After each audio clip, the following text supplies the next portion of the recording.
And we've mentioned it a couple times, but something you're definitely doubling down on in the next couple of years is you have a good relationship to street workers, right? Yeah. But you're expanding on this. You have new organizations that are reaching out to you. There's new organizations that you're reaching out to, right?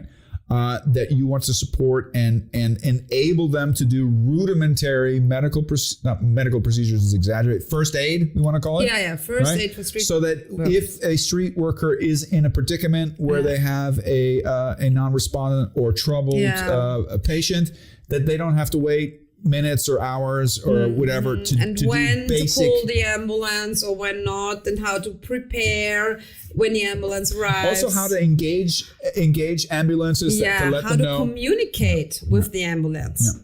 Because they are kind of enemies sometimes, seems to me at least. Well, I think one of the issues that you have with it is that you have a patient that's either non-respondent or not willing to communicate, right? And then ambulances have the predicament that the hospitals don't want these patients. Yeah, that's the next. So they have to call in. Who's going to take it? Nobody wants to take them. Even if they take them. They unfortunately, homeless people are often not clean. They're soiled, right? So, the ambulance staff realizes that if they take this patient, they're going to have to basically disinfect the vehicle afterwards. And these are all things that they might be able to prevent, but it's a kind of resistance to say, listen, if we had a choice, we prefer not to take them. Yeah, which creates a problem because sometimes, like we said beforehand, some patients get, you call 3 or 4 ambulances before somebody takes them. The patient is afraid of the costs because they have no insurance, and they get really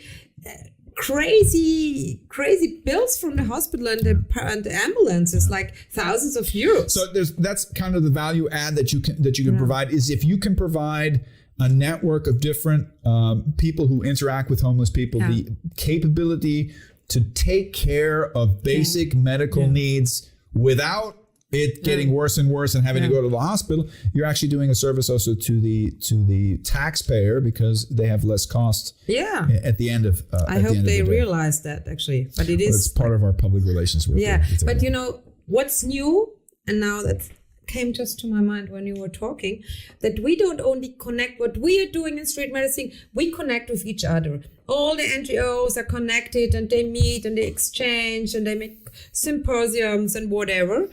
But they're in their own, like in Austria we say, they are swimming in their own soup. Yeah. They don't look at the other, at those in the hospitals and the emergency units who treat these people not voluntarily, as I told you. So to get also connected and make an exchange. Well, you're kind of a networker amongst the different organizations, which all are very you're getting great feedback from Caritas, from AmbaMed, from all these different. They really appreciate what you're doing. Yeah. I think your biggest challenge is that you need to keep reminding them, hey, we're independent. We don't just serve one organization. We serve all. Yeah. That's a very big issue. Which I think is a very good positive principle. To be a servant to all, but a slave to none. Our models, our projects are not with any. How did you say? I'm sorry. Wenn etwas nur speziell für eine Firma speziell ist. Das schneiden wir raus. Das Danke, ja. Exklusiv, oder? Nein, ich meine, du hast vorher das gesagt. Public Domain? Public Domain. Das ist ja Public Domain, aber es ist nicht. Wie heißt denn das, wenn das ist immer so ein kleines R mit einem Ringel rundherum. Copyright. Registered. Ja, Copyright oder so. Ja, okay, I don't know.